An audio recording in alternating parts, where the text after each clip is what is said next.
esteja convosco.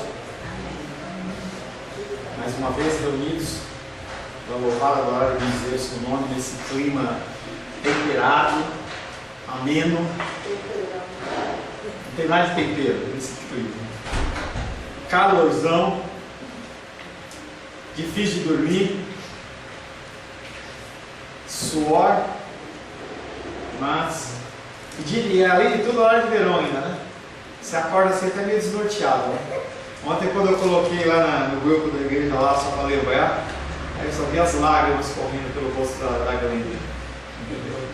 Esse negócio é extremo, né? De ficar essas mudanças de tempo, mudanças de horário. Nosso organismo não se acostuma tão fácil assim. Glórias a Deus. Na quinta-feira, eu fui dar uma aula substitutiva e eu pediram para eu falar sobre bem-aventuranças. E aí o que vocês têm tomado em conta-gota, que nem soro, eu injetei na veia deles numa singada só. O povo até, a irmã, tinha uma irmã que ela ficava assim, sabe? Lá aqueles boi que ficam assim, louco, entendeu?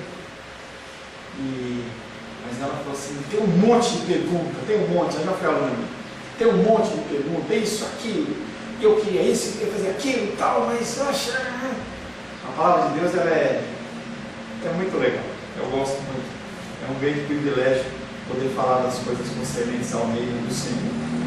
Nós estamos neste último tópico de oração, tratando sobre o poder da oração. E aí, se você é um pouquinho mais pentecostal, você já fica oriçado e nós sabemos que esse poder não é para isso. O poder da oração não é um poder para você ficar pulando, mas você pode pular, mas a finalidade principal é nos dar capacitação para que nós falemos do Evangelho do Senhor. Esse poder não é um poder para manifestações externas, preferencialmente, mas muito mais importantes para que nós possamos falar do amor de Deus com amor, com paz, com tranquilidade, quantas vezes precisar a gente falar, porque às vezes a gente cansa, né? Não vou falar, não estou com vontade, já falei demais, e a gente esquece, e as bem-aventuranças nos lembram, mas a gente esquece que nós fomos cabeça dura, cerviz dura, até que o Senhor desenvolveu com o seu amor e a sua graça.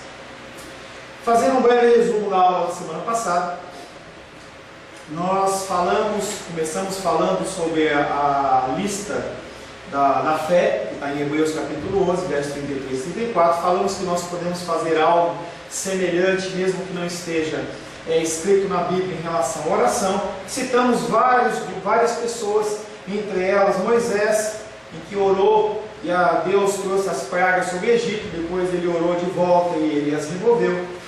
Falamos sobre Josué, que com a sua oração fez deter o sol, é algo que a nossa mente não consegue entender. Pela oração também, Elias ele orou e a chuva ela parou de cair sobre aquela terra por 3 anos, e as pessoas sofreram, gemeram, e depois ele faz a oração e as chuvas elas voltam a cair. Tiago compreendeu que a oração tem poder e escreveu que a oração de um justo muito pode, é muito eficaz nos seus efeitos, tem ação, é o que nós temos falado. A nossa oração não é algo que é simplesmente proferido com as nossas bocas, com as nossas vozes, e ficam andando pelo ar assim, até que elas dissolvem como açúcar na água e desaparecem. Não, elas têm função e têm motivação também. O poder da oração, ao contrário também, ele não é algo automático. Não é como o gênio da lâmpada em que nós chegamos e falamos assim, eu quero isso, plim plim, eu quero aquilo, plim plim, e não é assim que funciona. Há condições às quais nós já vimos para que essas promessas se cumpram. O Senhor, ele coloca limitadores. Ele não dá até uma abertura completa e contínua até para nos preservar. Imagina se todas as orações que você fizesse, elas se concretizassem. Quanta coisa destrutiva no momento de emoção, no momento de raiva, de ira, de tristeza, em que você desejou coisas e Deus não concedeu na sua imensa graça e te livrou de muitos problemas. Lemos também alguns textos que falam sobre essas limitações. E nós lemos Mateus 21, 22, que fala: tudo quanto pedides em oração, crendo, recebereis. E aí nós tratamos na semana passada sobre esse paradoxo, em que Jesus Cristo fala: pede que recebe, e não é tudo que a gente pede que a gente recebe, porque tem realmente esses limitadores de Deus.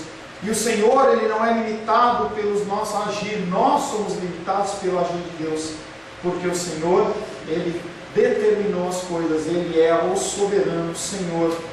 Ele trabalha numa linha reta. Nós, como seres humanos que agimos de maneira errada, e muitas vezes nós tentamos criar algum certo tipo de atalhos, e nós fazemos uma bagunça enorme nas nossas vidas. E o Senhor, Ele intervém para que o curso continue ou volte àquele curso que Ele tinha determinado. A maior de todas foi a ação, o envio de Cristo. Cristo, quando Ele veio para corrigir a humanidade. Algo que tinha sido falado lá em Gênesis, e que dentro do tempo foi caminhando, até que o Senhor Jesus Cristo Ele vem realmente para nos resgatar de nós mesmos. Não é do diabo, não é do mundo, mas é de nós mesmos. O Senhor, Ele vem mudando o nosso coração, transformando o que é um desejo humano num desejo divino. E isso demora tempo.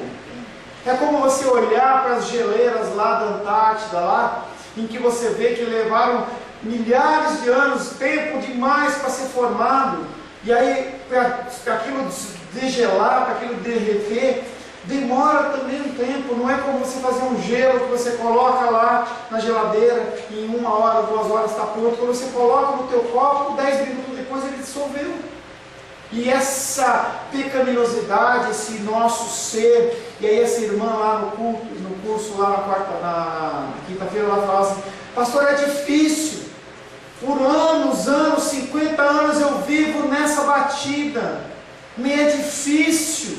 Eu falei: eu sei que é difícil, mas através do Espírito Santo nós conseguimos, mudando pedrinhas em pedrinhas em pedrinhas. Falamos também que essa ideia que os cristãos têm, vendem para os não cristãos, que Deus sempre quer curar, é mentira. Deus, Ele cura segundo o desígnio e o entendimento dEle, coisas que eu e você não entendemos, mas que são assim. Nós oramos com um ente querido nosso, que nem dos Reis falou: olha, eu vou fazer uma operação de glaucoma na segunda-feira, ore por mim. O meu desejo era pegar e ir lá orar por ela, falar: Senhor, limpa, melhora, tal, e ela começa a ver, joga o óculos fora. Mas não é assim. Pode ser, mas não é assim sempre. Eu lembro de uma história que o pastor Jonas ele contava, que ele estava num culto e ele fez uma oração de cura. E aí uma senhorinha da idade da minha tia, assim, 70 anos, tinha problema de vista, e pegou, né? 70, não é agradável, né? Pegou o óculos, saiu com o seu marido, pegou o óculos e jogou longe. E vocês sabem que óculos não custa barato. O óculos custa 300, 400, dependendo da lente, dependendo da armação. E aí aquele senhor ficou, o marido dela ficou olhando para ela assim, marcou o gabinete com o pastor Jonas e falou assim: pastor, a minha esposa jogou o óculos e ela foi curada. Será que se eu jogar o óculos eu fico curado também? Não joga o óculos fora. Não é sempre que Deus cura, mas é sempre que a vontade dele acontece.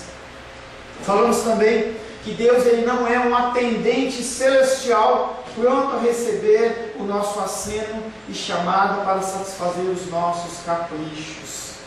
As pessoas elas acham que Deus, a partir do momento que entra no cristianismo, não tem mais luta, não tem mais dificuldade. Deus ele vai te concedendo o que você quer, o que você pede. Vamos aí, você estala o dedo, faz uma campanha. Que coisa fácil, né? Você fazer uma campanha de 7 semanas e aí você recebeu uma cura. Que preço barato. Não tem vínculo, não tem essas coisas. E acaba o ser humano criando. Você não acha campanha na igreja. Isso é uma ação humana. O Senhor ele pode curar na campanha ou fora da campanha, na igreja, no distanciamento de vida, na batida, no presbitério, onde quer que seja, na tua casa. Ele pode curar. Mas esse Deus nosso não é um Deus que, apesar de ele não ser um Deus que está sempre à nossa disposição, ele também não é um Deus que nos abandonou. Ele tem um contexto, eu já tenho falado alguns termos teológicos para você, eu vou falar mais 2. Tem pessoas que são deístas, com D de dado, e tem pessoas que são teístas, com T de tatu. O teísta somos nós acreditamos em um Deus que criou todas as coisas e que se importa conosco. Mas há uma corrente teológica que são os deístas, que são pessoas que entendem que realmente Deus criou todas as coisas, mas que Ele largou você e a sua sorte. Deus não é dele, nós não somos deístas. Nós temos que acreditar que o Senhor, Ele criou todas as coisas e Ele cuida de mim, cuida de você. É aquela música que a gente canta: Deus cuida de mim, a sombra das suas asas, Deus cuida de mim, cuida mesmo. Todos os nossos caminhar, todo o nosso caminhar, Ele está debaixo das mãos do Senhor. Às vezes, o cristão imaturo, ele sofre desapontamento amargo, não porque Deus falhou em cumprir as suas promessas, e sim porque cristãos bem intencionados ou não, dizem que Deus mandou fazer tal coisa, ou não mandou fazer tal coisa.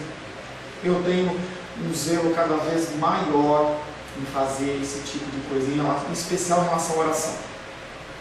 A gente acompanha as pessoas enfermas, e o que mais os entes queridos querem ouvir, mais o enfermo quer ouvir na sua grande maioria é: Deus está mandando te dizer que você amanhã vai estar curado.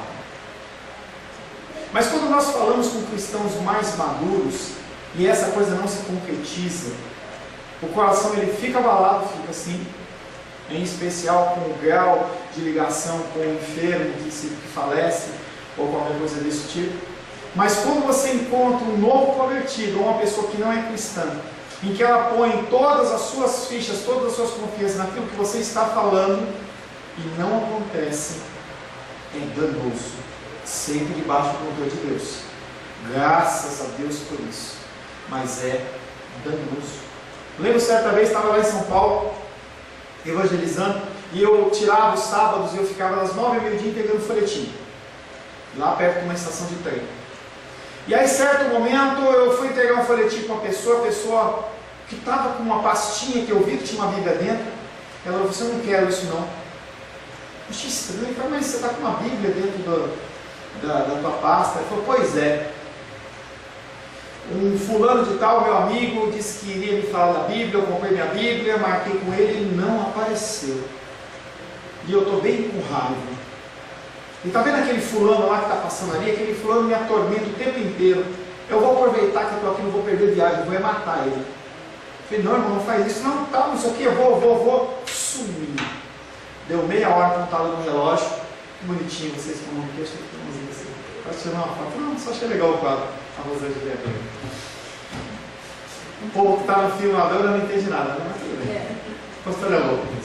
Mas aí, ouvi uma sirene, não pode ficar com a mão aqui, a gente não tem problema. E aí ouvi uma sirene de polícia, eu falei assim: o cara matou o outro. Um monte de viatura passou. Daqui a pouco veio o cara. E aí eu cheguei para ele e falei: meu irmão, por que você fez isso? Ele olhou para mim e falou assim: eu não matei o cara. Você falou esse versículo para mim, aí isso mexeu comigo e eu fiquei com isso no coração. E aí aquele homem agradeceu. E aí ele foi, a estação de trem era tipo daqui no final, do outro lado da rua, dava para ver. Aí eu vi quando eu vi o trem estava chegando, ele me chamou, eu fui lá correndo. Ele falou assim: me dá mais uns folhetos desse. Mas uma situação como essa, em que houve um desfecho feliz, poderia ter tido um desfecho muito ruim, simplesmente porque alguém falou, por alguém prometeu algo em nome de Deus que Deus não tinha falado. Os resumos simples que Jesus nos dá têm o propósito de nos encorajar a orar. O padrão parece simples: devemos pedir em nome dele e nós recebemos. No entanto, o Novo Testamento expande as condições, dando-nos uma perspectiva mais completa do que está envolvido numa oração eficaz. Não uma oração por oração, mas uma oração eficaz.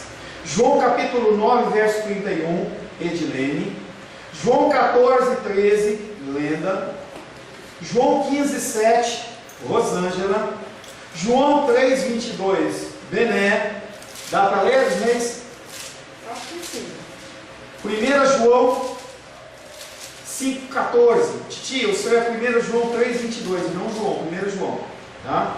Repetindo, João 9,31, João 14,13, João 15,7, 1 João 3,22 e 1 João 5,14. Pode começar o primeiro. Sabemos que Deus não atende a pecadores, mas, pelo contrário, se alguém teme a Deus e pratica sua vontade, a este atende. Teme a Deus, pratica sua vontade.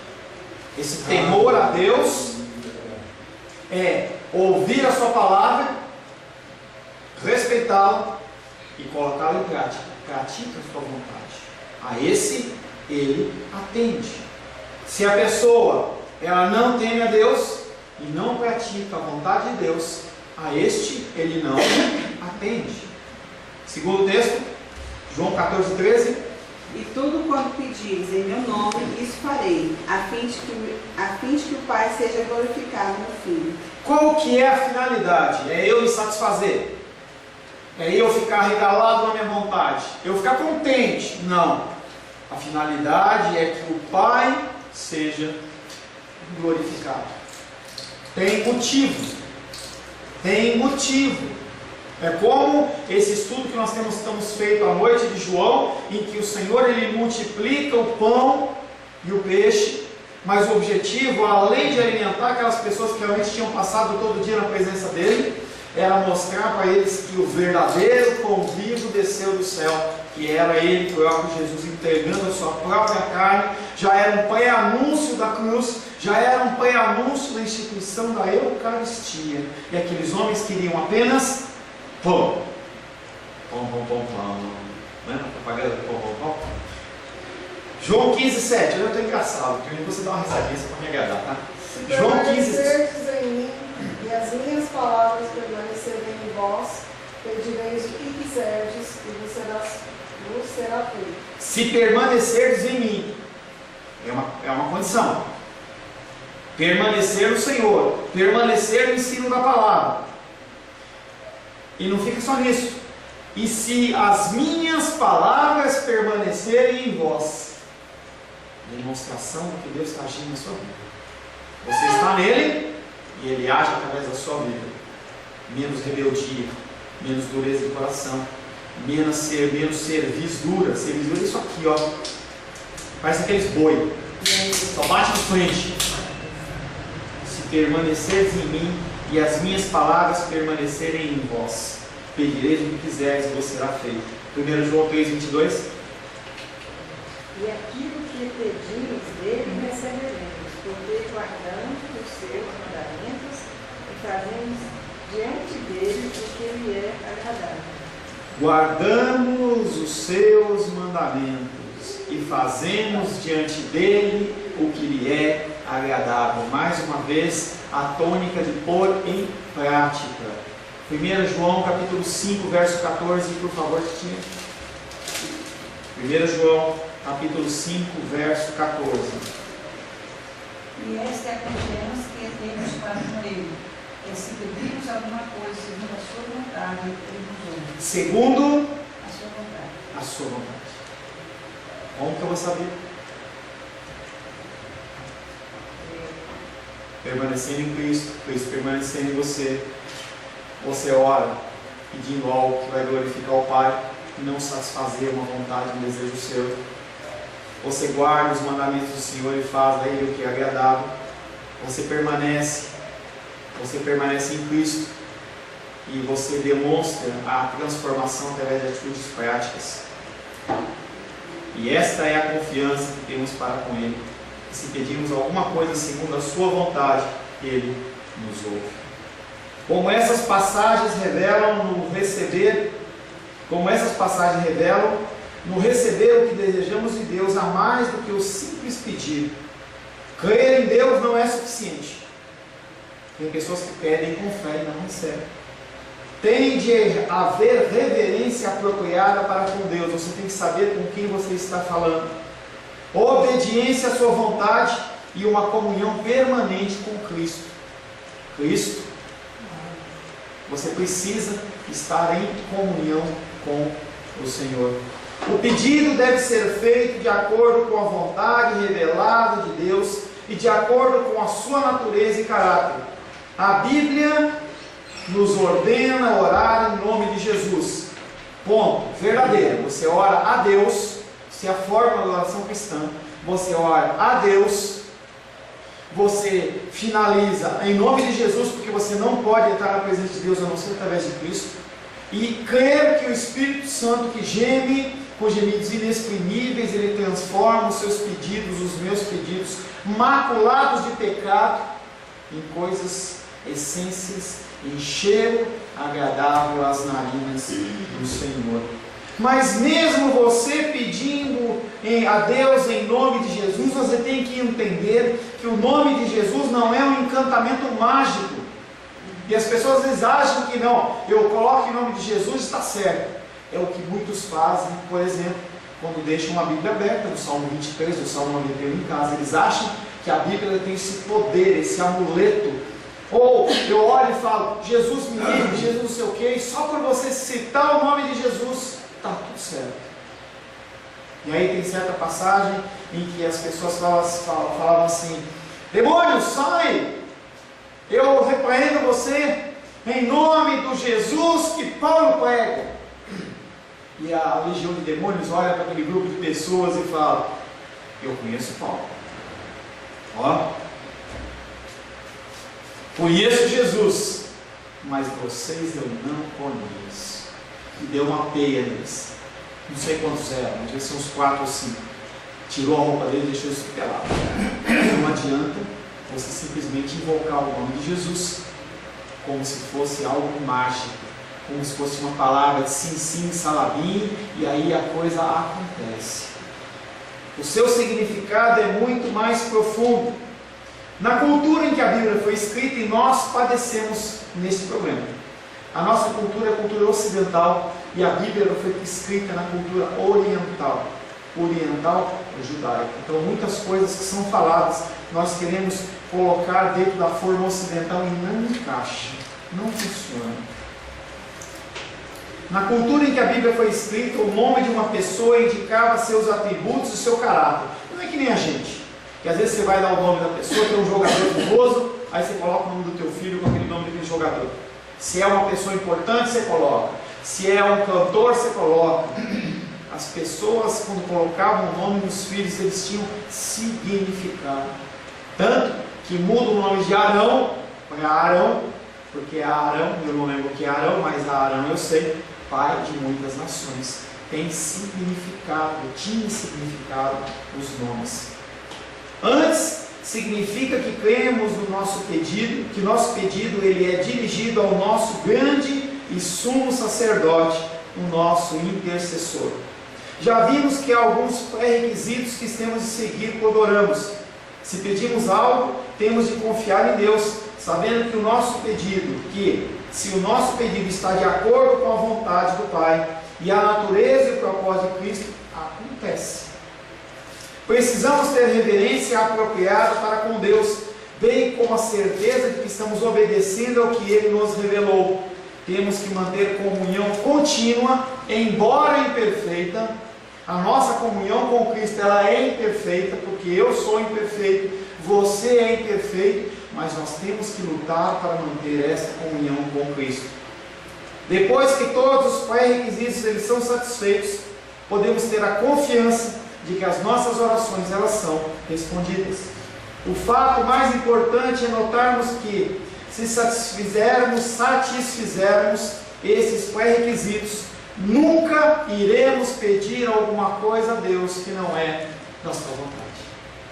Conforme você anda nos caminhos do Senhor, conforme você vai aprendendo das coisas do Senhor, cada vez mais você se esvazia dos seus pedidos humanos para você pedir o que é da vontade de Deus. Tiago nos dá outra razão, porque nossas orações não são sempre respondidas como desejamos. Tiago capítulo 4, versos 2 e 3. Lourdinha, você não leu ainda, né? Leia por gentileza. Tiago capítulo 4, versos 2 e 3.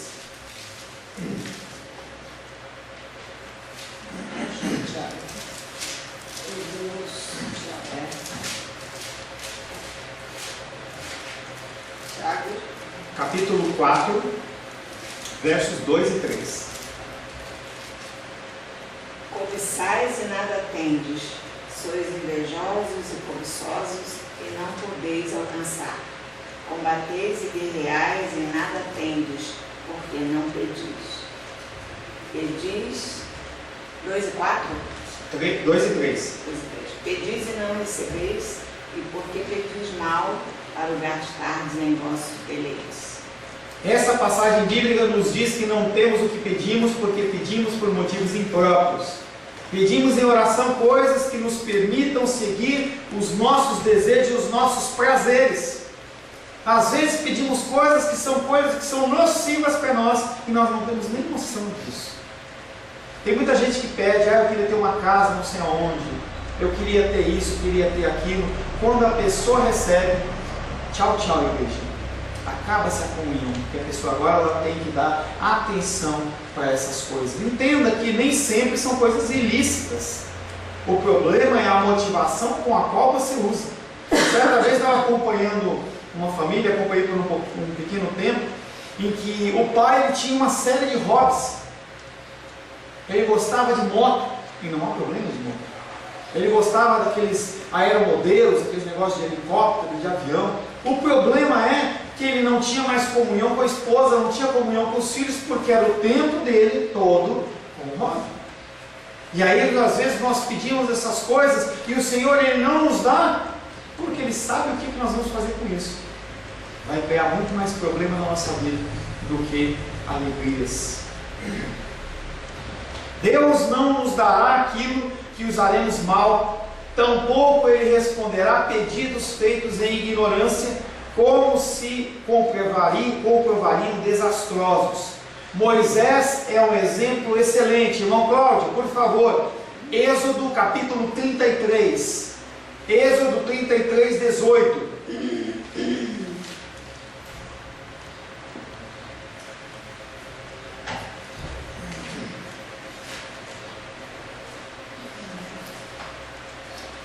Êxodo capítulo 33, repita, 33, 18.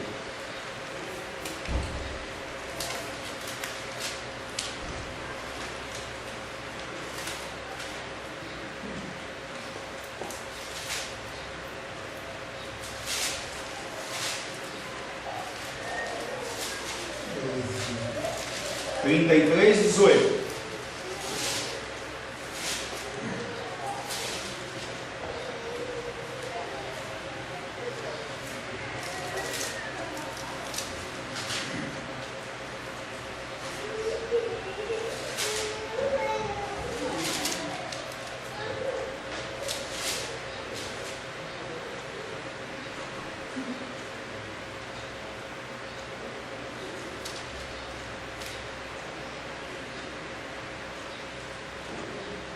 Então ele disse: rogo-te que me mostre a tua glória.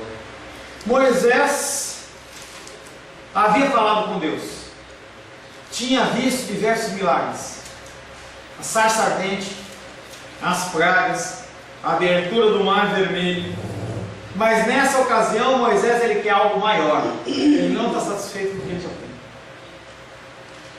Deus, aquelas outras coisas foram grandes, mas agora me permita ter tudo, permita-me ver a tua face. Ele não estava satisfeito com ter ouvido Deus em todas as suas manifestações, subir no Monte Sinai, ele não estava satisfeito, ele queria mais. Não é problema você querer mais, ainda mais de Deus. E Deus responde, Êxodo capítulo 33, Edilene, 19 e 20. Êxodo 33, verso 19 e 20.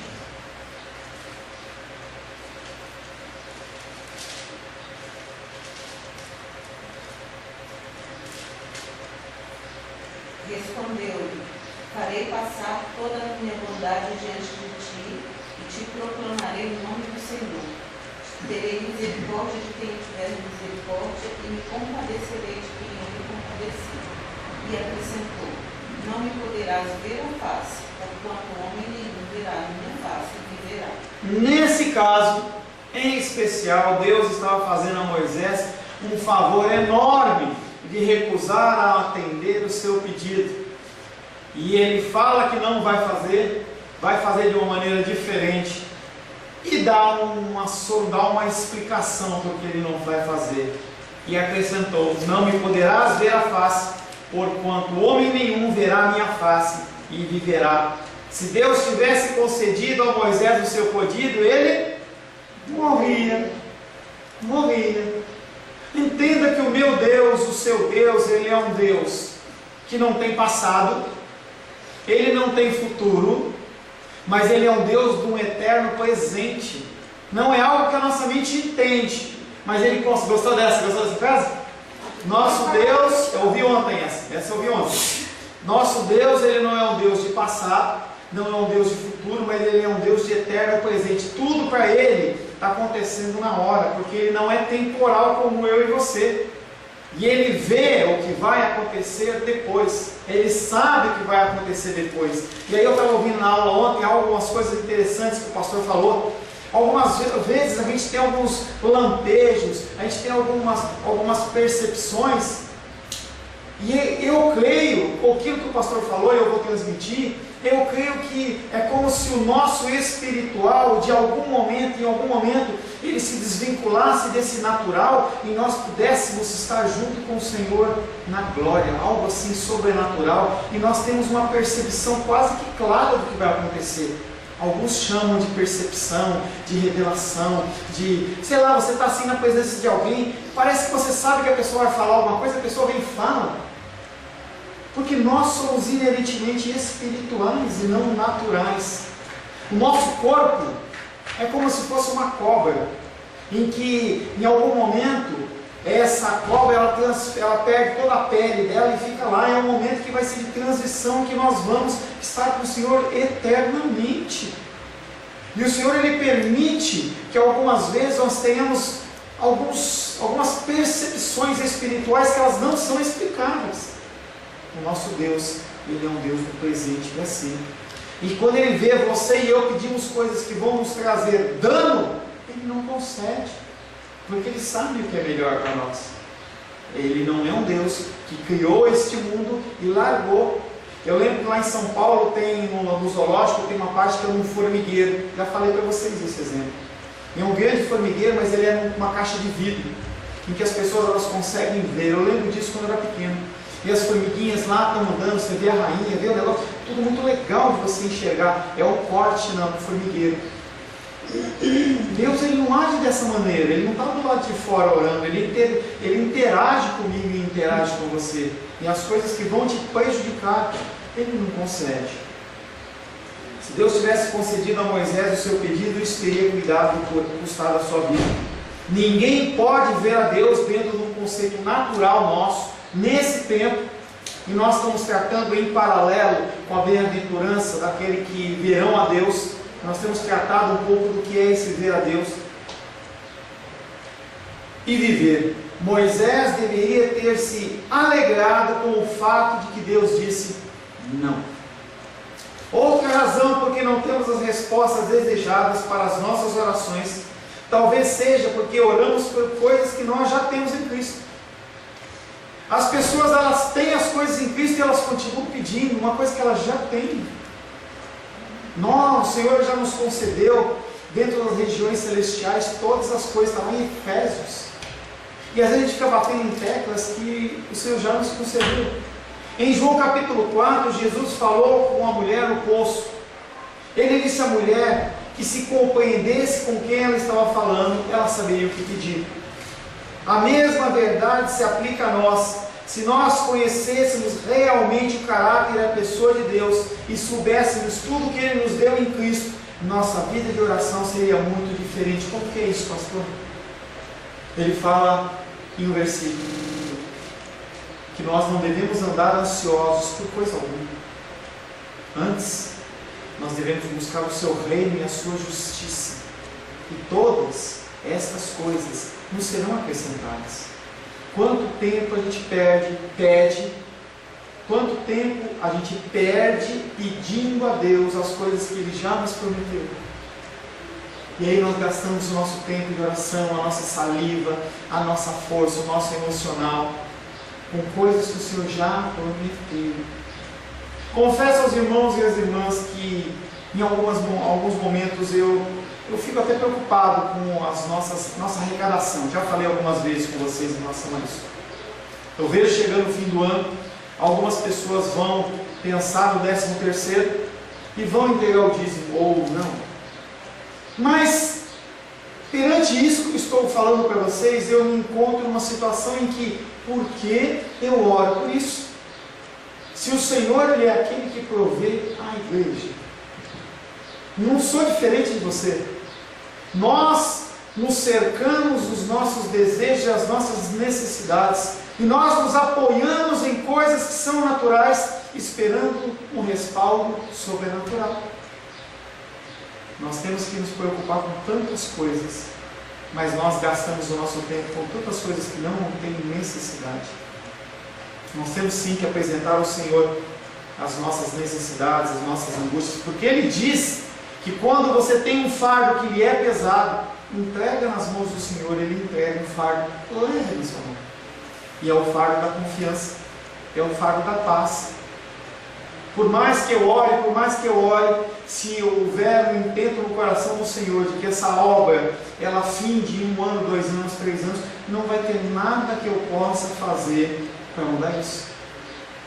Em contrapartida, se o Senhor tiver para esse ministério 30, 40, 50 anos de vida, independente da minha ação ou da sua ação, a coisa vai continuar acontecendo. Nós vamos orar pela querida no final da nossa dominical, pela glaucoma, está aqui em Homem Ser Atirado, ou que o Senhor possa utilizar os médicos, porque assim lhe aprouver. Mas se aprouver ao Senhor que a coisa não seja bem sucedida, não podemos fazer nada. Nada. A única coisa que nós temos que fazer é ter confiança para o nosso Deus. Ele não olha para nós como se nós estivéssemos num formigueiro através de um vidro. Ele interage comigo, ele interage com você. O poder do intercessor. A oração é a função sacerdotal de levar um pedido a Deus. Então, em certa medida, você sim é um sacerdote de Deus. Um sacerdote que você leva as coisas ao altar do Senhor.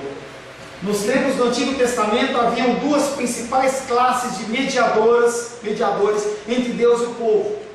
Você tinha o profeta. O profeta ele é aquele que trazia as palavras de Deus para o povo. Era assim que Deus falava.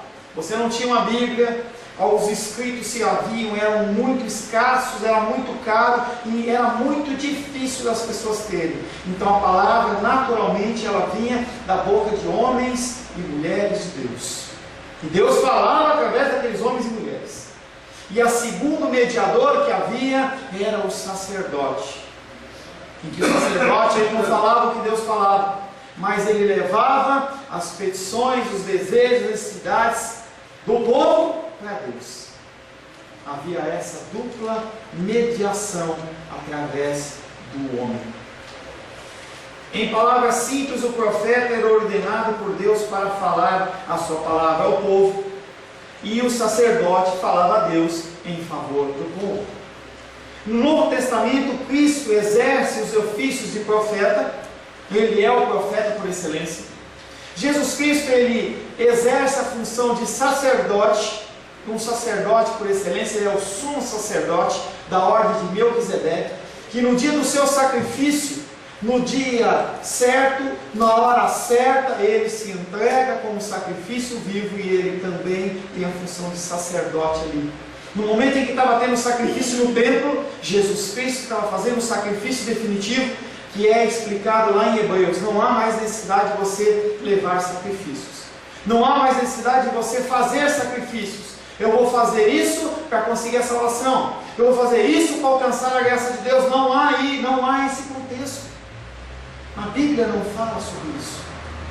Você não precisa guardar do dia tal. Você não precisa ir de joelho até o tal lugar. Você não precisa fazer. A graça do Senhor é de graça. E ele também ocupa uma terceira posição, um terceiro ministério. O Senhor ele se apresenta como Rei. um rei sobre todo rei, um poder sobre todo poder, um nome sobre todo nome, um Senhor sobre todos os senhores. Em seu papel sacerdotal, Cristo fez um sacrifício perfeito, oferecendo uma expiação perfeita de uma vez por todas. Todavia, a cruz não foi o fim do ofício sacerdotal de Cristo. Ele entrou no Santo dos Santos Celestial, onde continua a agir como nosso grande sumo sacerdote. O Senhor está à destra do Pai, intercedendo por mim e por você. Quando vem algum juízo, quando vem algum pecado, é como se Jesus Cristo chegasse para o Pai e falasse assim: perdoa a dos reis, porque ela não sabe o que faz, Senhor. Mas eu, através do meu sacrifício, cobri a multidão dos pecados dela. E o Senhor, em vez de fulminar os reis, Ele derrama do amor dele. Essa é a ação de Jesus Cristo sobre a sua vida, sobre as nossas vidas e sobre a minha vida. Ali, Ele ora por seu povo, intercedendo diante do Pai em nosso favor. O poder das orações de Cristo não pode ser medido. Pode ser ilustrado não somente por meio de milagres que Ele realizou na terra, mas também por suas orações de intercessão durante o seu ministério terreno. Considere os exemplos de Judas e Pedro. E aí só uma aberturinha para a gente encerrar. Ambos foram discípulos que praticaram traição contra Cristo. Sim ou não? Sim ou não? Pedro traiu Jesus. Judas traiu Jesus. Ambos foram discípulos que praticaram atos detestáveis de traição contra Jesus em sua hora mais atribulada. Judas se suicidou, enquanto Pedro foi restaurado e se tornou a rocha da igreja primitiva em Jerusalém. A minha pergunta é: por quê? O que aconteceu com um e o que aconteceu com o outro? O que definiu o futuro de um e o que definiu o futuro do outro? Feche seus olhos. Senhor Jesus, queremos agradecer a Ti pelo Teu sacrifício, pelo Teu amor e pela Tua graça. Tu és maravilhoso, Pai, Tu és sem medida. E nós queremos, nesta manhã, agradecer ao Senhor, porque ainda hoje o Senhor intercede por nós, Pai.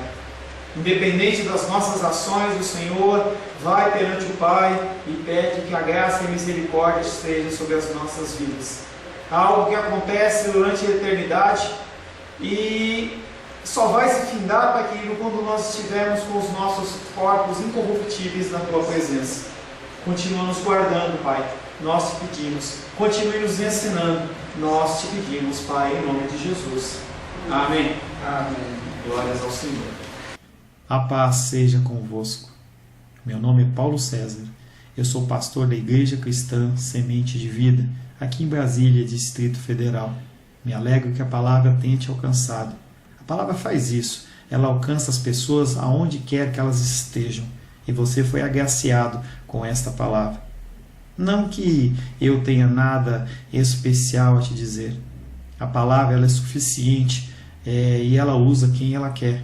E eu me alegro por ter sido um canal para poder te abençoar. Mas eu quero te dizer que não basta você ser um ouvinte, não basta ser uma pessoa que se alegra quando você ouve a palavra de Deus. A vida ela é feita de decisões. Se você está ouvindo essa palavra hoje, eu creio que o Espírito Santo tem um propósito especial com você.